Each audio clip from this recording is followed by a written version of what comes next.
नमस्कार, मैं आकाश त्रिपाठी अंकित आप सभी का स्वामी विवेकानंद विद्यालय बरुआर हरदोई के आधिकारिक यूट्यूब चैनल विवेकानंद क्लासेस में हार्दिक स्वागत करता हूं। एक बार मैं पुनः भौतिक विज्ञान के द्वितीय अध्याय मानव नेत्र तथा रंग बिरंगा संसार के कुछ महत्वपूर्ण प्रश्नों के संकलन के साथ उपस्थित हूं, जो आपकी बोर्ड परीक्षा और कॉम्पिटिटिव एग्जाम के लिए काफ़ी महत्वपूर्ण हो सकते हैं। आइए आज का सेशन प्रारंभ करने से पहले, लेकिन अगर आपने हमारे इस यूट्यूब चैनल को सब्सक्राइब नहीं किया है, चैनल सब्सक्राइब करें और नोटिफिकेशन पाने के लिए बेल आइकन जरूर दबाएं। आपके सामने पहला प्रश्न, स्पेक्ट्रम में किस रंग की किरण का विचलन या झुकाव सबसे कम होता है? तो जब प्रिज्म से श्वेत प्रकाश होकर के गुजरता है, यहाँ पर जो श्वेत प्रकाश होता है सूर्य से प्राप्त प्रकाश होता है, जब आपका प्रिज्म से होकर के गुजरता है तो वह अपने अवयवी रंगों में बट जाता है। तो इसमें जो बटने का क्रम होता है वो मैंने आपको बताया था, VIBGYOR होता है, वे बिग्योर होता है यहाँ पर। तो जिस प्रकाश की तरंग दैर्ध्य जितनी अधिक होती है वह उतना कम विचलित होता है या झुकता है, इसलिए यहाँ पर लाल रंग जो होता है वो सबसे ऊपर होता है। इसका जो क्रम है देख लीजिए, VIBGYOR, यहाँ पर देख सकते हैं आप, रेड आर ऊपर है, इसलिए सबसे कम जो विचलन होगा वो लाल रंग का होगा, इसलिए इसका ऑप्शन ए राइट हो जाएगा। आगे बढ़ते हैं, दूसरा प्रश्न आज के लिए। जब कोई सूर्य का प्रकाश वायुमंडल से गुजरता है तो वायु के सूक्ष्म कण किस रंग के प्रकाश को अधिक प्रबलता से प्रकीर्णित करते हैं? यहाँ आपको ये बताना है कि कौन से रंग का प्रकाश सबसे अधिक प्रकीर्णन हो जाता है। तो यहाँ पर पहला ऑप्शन दिया हुआ है लाल रंग का, दूसरा ऑप्शन है नारंगी रंग, तीसरा ऑप्शन है हरे रंग और चौथा ऑप्शन है नीले रंग का। तो जो अभी पिछले प्रश्न में मैंने बताया, जो सूर्य से प्राप्त प्रकाश होता है वो जो प्रिज्म से होकर के गुजरता है तो अपने अवयवी रंगों में बढ़ जाता है, उसका जो क्रम होता है वो VIBGYOR होता है। वायलेट सबसे ज़्यादा प्रकीर्णित हो जाता है, लेकिन यहाँ पे वायलेट जो है ऑप्शन नहीं है, इसलिए नीला रंग जो होता है वो सबसे ज़्यादा प्रकीर्णित हो जाता है, इसीलिए इसका ऑप्शन डी राइट हो जाएगा। VIBGYOR होता है, तो यहाँ पे दूसरे नंबर पे आपका नीला रंग आता है, इसलिए नीला रंग इसका राइट हो जाएगा ऑप्शन। आगे बढ़ते हैं, अगला प्रश्न है, एक साधारण प्रिज्म कितने सतहों से घिरा होता है? आपको बताना है जो प्रिज्म होता है यह कितने सतहों से घिरा होता है। पहला ऑप्शन है 6, दूसरा ऑप्शन है 4, तीसरा ऑप्शन है 5 और चौथा ऑप्शन है 3। तो गाइस जो प्रिज्म होता है वो 5 सतहों से घिरा होता है, इसलिए इसका ऑप्शन सी राइट हो जाएगा। आगे बढ़ते हैं, अगला प्रश्न है, यदि किसी वस्तु का प्रतिबिंब रेटिना के पीछे बनता है तो वह व्यक्ति किस दोष से पीड़ित है? पहला ऑप्शन है दूरदृष्टि दोष से, दूसरा ऑप्शन है निकट दृष्टि दोष से, तीसरा ऑप्शन है जरा दूरदृष्टिता से और चौथा इनमें से कोई नहीं। तो यदि प्रतिबिंब आपका रेटिना के पीछे बन रहा है तो व्यक्ति जो है वह दूरदृष्टि दोष से पीड़ित है, और इसके फलस्वरूप यदि आपका प्रतिबिंब रेटिना से आगे बन रहा है तो वह निकट दृष्टि दोष से पीड़ित हो जाएगा, इसलिए इसका ऑप्शन ए राइट हो जाएगा। आगे बढ़ते हैं, अगला प्रश्न है, एक एंगस्ट्राम का मान कितना होता है? यहाँ पर एंगस्ट्राम जो होता है यह दूरी मापने का एक छोटा मात्रक होता है। प्रकाश की तरंगदैर्ध्य भी एंगस्ट्राम से नापी जाती है।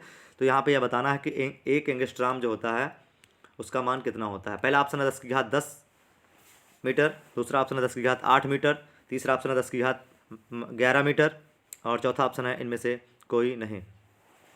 तो यहाँ पर जो एक एंगस्ट्राम का मान होता है वो 10⁻10 मीटर होता है, इसीलिए इसका ऑप्शन ए राइट हो जाएगा, 10⁻10 मीटर। अगला प्रश्न है, इंद्रधनुष का भीतरी हिस्सा किस रंग का होता है? यहाँ पर कभी कभी बरसात के बाद में जब धूप निकलती है दोपहर में तो आकाश में 7 रंगों की बनी हुई एक आकृति नजर आती है, जिसे हम इंद्रधनुष कहते हैं। इंद्रधनुष का बनना जो होता है वो वर्ण विक्षेपण या प्रकाश के प्रकीर्णन का एक उदाहरण होता है। जो वर्षा की बूंदें होती हैं वो प्रिज्म का कार्य करती हैं। जब प्रकाश इस वर्षा की बूंदों से होकर के गुजरता है तो वह अपने अवयवी रंगों में बट जाता है, जिसके फलस्वरूप आकाश में एक 7 रंगों की आकृति नजर आती है, जिसे हम इंद्रधनुष कहते हैं। तो जो इंद्रधनुष बनता है इसका जो भीतरी हिस्सा होता है वो किस रंग का होता है, आपको ये बताना है। पहला ऑप्शन है लाल रंग का, दूसरा ऑप्शन है बैंगनी रंग का, तीसरा ऑप्शन है पीले रंग का और चौथा है हरे रंग का। तो यहाँ पर जो इंद्रधनुष का भीतरी हिस्सा होता है वह बैंगनी रंग का बना होता है, इसलिए इसका ऑप्शन बी राइट हो जाएगा कि इंद्रधनुष का जो भीतरी हिस्सा होता है वो बैंगनी रंग का होता है। आगे बढ़ते हैं, अगला प्रश्न है प्रकाश का घटक तरंगों में टूटना क्या कहलाता है। जो प्रकाश होता है वह विद्युत चुंबकीय तरंगें होती हैं, और जब यह अपने घटकों में टूट जाता है, जब यह किरणों में टूट जाता है तो इस घटना को क्या कहेंगे। पहला ऑप्शन है परावर्तन, दूसरा ऑप्शन है अपवर्तन, और तीसरा ऑप्शन है परिक्षेपण, तथा चौथा ऑप्शन है प्रकीर्णन। तो परावर्तन, जब प्रकाश किसी चिकनी या पालिशदार तल पर पड़ता है तो उस सतह से टकराकर वापस लौट जाता है, यह घटना प्रकाश का परावर्तन कहलाती है। और दूसरा ऑप्शन था अपवर्तन, जब प्रकाश एक माध्यम से दूसरे माध्यम में प्रवेश करता है तो वह अपने मार्ग से विचलित हो जाता है, यह घटना प्रकाश का अपवर्तन कहलाती है। और जब प्रकाश का अपने अवयवी रंगों में बट जाना, तरंगों में टूट जाना परिक्षेपण कहलाता है, और प्रकाश का चारों दिशाओं में बिखर जाने की घटना को हम प्रकीर्णन कहते हैं। तो यहाँ पर घटकों में टूटने की बात हो रही है, इसलिए यह घटना परिक्षेपण कहलाएगी। इसका ऑप्शन सी सही हो जाएगा। आगे बढ़ते हैं, अगला प्रश्न है नेत्र गोलक का व्यास कितना होता है। जो आपका नेत्र गोलक होता है उसका व्यास आपको बताना है कितना होता है। पहला ऑप्शन है 2.3 सेंटीमीटर, दूसरा ऑप्शन है 2.4 सेंटीमीटर, तीसरा ऑप्शन है 3.3 सेंटीमीटर, और चौथा ऑप्शन है 3.4 सेंटीमीटर। तो जो नेत्र लेंस होता है उसका व्यास 2.3 सेंटीमीटर होता है। इसका ऑप्शन ए सही हो जाएगा। आगे बढ़ते हैं, अगला प्रश्न है निकट दृष्टि दोष उत्पन्न होने का क्या कारण है। यहाँ पर आपको बताना है कि निकट दृष्टि दोष क्यों उत्पन्न हो जाता है। पहला ऑप्शन है नेत्र लेंस की वक्रता त्रिज्या का बढ़ जाना, दूसरा ऑप्शन है नेत्र लेंस की वक्रता त्रिज्या का घट जाना, तीसरा ऑप्शन है नेत्र गोलक की लंबाई घट जाना, और चौथा ऑप्शन है सभी कथन सत्य हैं। तो जब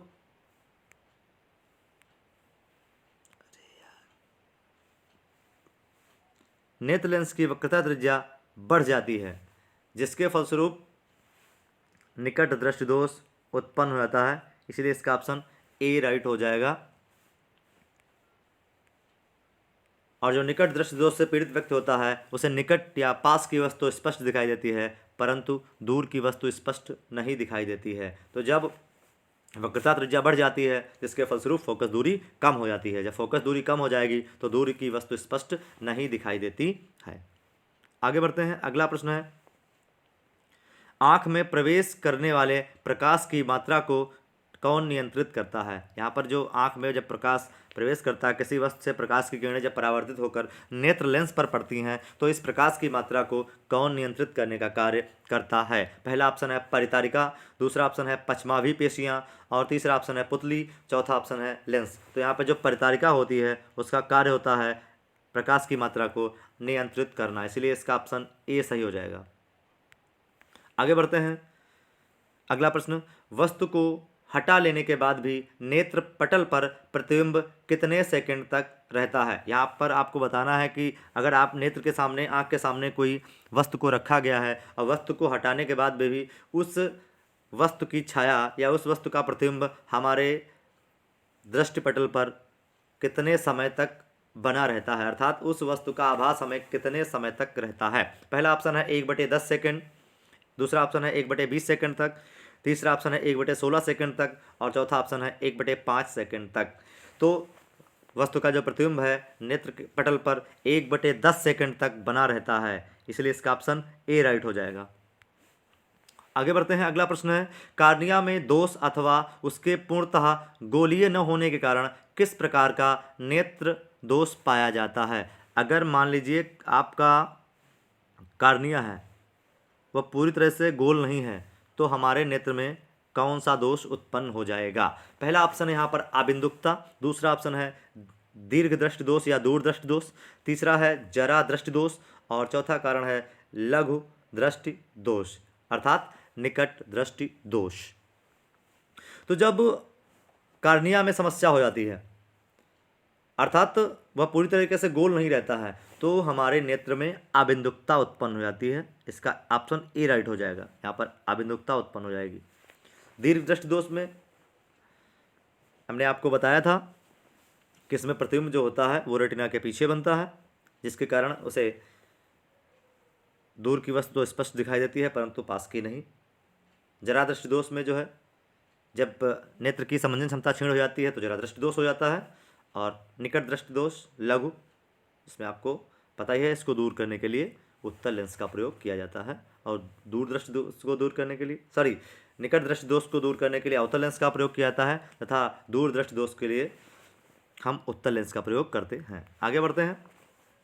अबिंदुकता नेत्र वाले व्यक्ति के चश्मे में किस तरह के लेंस का प्रयोग करेंगे? यहाँ पर अगर आपके नेत्र में अबिंदुकता हो गई है तो उसे दूर करने के लिए कौन लेंस लगाएंगे? पहला ऑप्शन है अवतल लेंस, दूसरा ऑप्शन है बेलनाकार लेंस, तीसरा ऑप्शन है उत्तल लेंस और चौथा ऑप्शन है द्विफोक्सी लेंस। तो यहाँ पर अबिंदुकता से पीड़ित व्यक्ति में होता क्या है, रेटिना जो होता है उसकी गोलाई पूरी तरीके से नहीं रह जाती है, उसमें दोष उत्पन्न हो जाता है, उसमें समस्या उत्पन्न हो जाती है, जिसके कारण वस्तु का प्रतिबिंब बिल्कुल स्पष्ट बन सके, ऑन द स्पॉट बन सके, इसीलिए बेलनाकार लेंसों का हम प्रयोग करते हैं। इसलिए इसका ऑप्शन बी राइट हो जाएगा। आगे बढ़ते हैं। अगला प्रश्न है, मानव नेत्र दो हैं अतः इनका दृष्टि क्षेत्र होगा। तो जो हमारा मानव नेत्र होता है उसका दृष्टि क्षेत्र आपको बताना है कितना होता है। पहला ऑप्शन है 180 अंश, दूसरा ऑप्शन है 150 अंश, तीसरा ऑप्शन है 160 अंश और चौथा ऑप्शन है 120 अंश। तो यहाँ पर जो नेत्र होता है उसका दोनों नेत्रों का दृष्टि क्षेत्र होता है वह 180 अंश होता है, इसलिए इसका ऑप्शन ए सही हो जाएगा। यहाँ पर आगे बढ़ते हैं। अगला प्रश्न है, रेटिना प्रकाश को परिवर्तित करता है। यहाँ पर वस्तु का जो प्रतिबिंब होता है वो रेटिना पर बनता है, मानव नेत्र में प्रतिबिंब जो है हमारा वो रेटिना पर बनता है। तो रेटिना प्रकाश को किस रूप में परिवर्तित कर देता है? पहला ऑप्शन है विद्युत ऊर्जा में, दूसरा ऑप्शन है विद्युत सिग्नल में, तीसरा ऑप्शन है वास्तविक प्रतिबिंब में और चौथा ऑप्शन है इनमें से कोई नहीं। तो रेटिना पर जब वस्तु से परावर्तित होने के बाद प्रकाश की किरणें पड़ती हैं तो वह उसे विद्युत सिग्नल में बदल देता है, जो मस्तिष्क के द्वारा जिनका आभास हो जाता है और हमें वस्तु का ज्ञान हो जाता है, इसलिए इसका ऑप्शन बी सही हो जाएगा। आगे बढ़ते हैं। अगला प्रश्न है, नेत्रदान करने वाले व्यक्ति की आयु कितनी होनी चाहिए? यहाँ पे आपको बताना है कि कौन व्यक्ति नेत्रदान कर सकता है। पहला ऑप्शन है यहाँ पर 10 वर्ष आयु का व्यक्ति, दूसरा है 25 वर्ष, तीसरा है 60 वर्ष और चौथा है इनमें से सभी। तो कोई भी व्यक्ति यहाँ पर नेत्रदान कर सकता है, इसलिए इसका ऑप्शन डी सही हो जाएगा। जहाँ आपकी उम्र 10 वर्ष हो, 25 वर्ष हो, 60 साल हो, कितनी भी हो, आप अपनी स्वेच्छा से नेत्रदान किसी भी उम्र में कर सकते हैं, इसलिए इसका ऑप्शन डी सही हो जाएगा। आगे बढ़ते हैं। मनुष्य की मृत्यु के पश्चात कितने घंटे के बाद नेत्र निकाल लेना चाहिए? मान लीजिए किसी व्यक्ति ने नेत्रदान किया है, उसने कहा है कि मेरी मृत्यु के बाद जो है हमारी नेत्र निकाल लिए जाएं, तो आपको कितने घंटे के बाद में, कितने समय के पश्चात मनुष्य के नेत्र को बाहर निकाल लेना है? पहला ऑप्शन है 2 से 3 घंटे के भीतर, दूसरा ऑप्शन है 4 से 6 घंटे के भीतर और तीसरा ऑप्शन है 8 से 10 घंटे के भीतर और अगला ऑप्शन है 10 से 12 घंटे के भीतर। तो आपको यहाँ पे ध्यान रखना है, मृत्यु के 4 से 6 घंटे के भीतर आपको उस व्यक्ति के नेत्र को निकाल लेना है, इसलिए इसका ऑप्शन बी सही हो जाएगा। आगे बढ़ते हैं। अगला प्रश्न है आज के लिए, प्रकाश एक पतली झिल्ली से होकर नेत्र में प्रवेश करता है, इस झिल्ली को क्या कहते हैं? तो जो प्रकाश होता है वो हमारे नेत्र में प्रवेश करता है, तो किस झिल्ली से होकर के प्रवेश करता है? पहला ऑप्शन है नेत्रपटल, दूसरा है कार्निया, तीसरा है परितारिका और चौथा ऑप्शन है पुतली। तो जो परितारिका है यह प्रकाश की मात्रा को नियंत्रित करती है और इसी से होकर के प्रकाश नेत्र लेंस तक पहुंचता है, इसलिए इसका ऑप्शन सी सही हो जाएगा। आगे बढ़ते हैं। अगला प्रश्न है, कांच का अपवर्तनांक किस वर्ण का तात्पर्य यहाँ पर रंग से है, रंग के लिए अधिकतम होता है?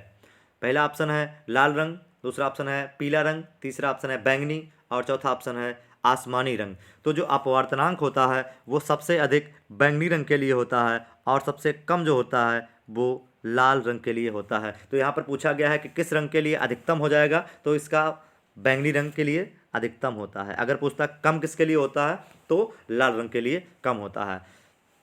वहीं अगर पूछता कि किस रंग के प्रकाश के लिए तरंग दैर्घ्य सबसे अधिक होती है तो आप जवाब देते कि लाल रंग के प्रकाश की तरंग दैर्घ्य सबसे अधिक होती है। अगर कम पूछता तो बैंगनी रंग की हो जाती। और प्रकीर्णन की बात भी पूछता तब भी कि लाल रंग का प्रकीर्णन सबसे कम होता है और बैंगनी रंग का प्रकीर्णन सबसे अधिक होता है। यहाँ से एक प्रश्न बोर्ड परीक्षा में बनना ही है। आगे बढ़ते हैं। 40वां प्रश्न, लाल गुलाब को हरे प्रकाश में देखा जाए तो यह कैसा प्रतीत होगा? अगर एक लाल गुलाब है उसको हरे रंग के प्रकाश में रख दिया जाए तो कैसा दिखाई देगा? पहला ऑप्शन है पीला, दूसरा ऑप्शन है बैंगनी, तीसरा ऑप्शन है काला, चौथा ऑप्शन है नीला। तो ये आपको ध्यान रखना है, ड्राइंग में भी आपके काम आने वाला है कि लाल रंग में अगर आप हरा रंग मिला देंगे तो काला रंग बन के तैयार हो जाता है। इसीलिए इसका ऑप्शन सी सही हो जाएगा। तो काला दिखने वाला है आपका हरे रंग में लाल गुलाब। और अगला प्रश्न है 41वां प्रश्न है आज के लिए कि प्रकाश का प्राथमिक वर्ण कौन सा है, या इसको इस तरीके से कह सकते हैं कि प्राथमिक रंग कौन है। ये ड्राइंग के लिए भी काफ़ी इंपॉर्टेंट है कि प्राथमिक रंगों के आपको नाम बताने हैं। पहला ऑप्शन है लाल, दूसरा ऑप्शन है नीला और तीसरा ऑप्शन है हरा और चौथा ऑप्शन है ए बी सी तीनों। तो गैस जो प्राथमिक रंग तीन होते हैं, लाल, नीला और हरा, ये जो होते हैं ये तीनों प्राथमिक रंग होते हैं, ये तीनों मुख्य रंग होते हैं। इसकी ट्रिक आपको याद रखना है RBG, रेड, ब्लू और ग्रीन। RBG आपको याद रखना है, जैसे जिस तरीके से आप रक्त कणिकाओं में RBC याद रखते हैं उसी तरीके से आप RBG याद रखें, रेड, ब्लू और ग्रीन। आगे बढ़ते हैं। अगला प्रश्न है वास्तविक सूर्यास्त और आभासी सूर्यास्त के बीच लगभग कितने समय का अंतर होता है?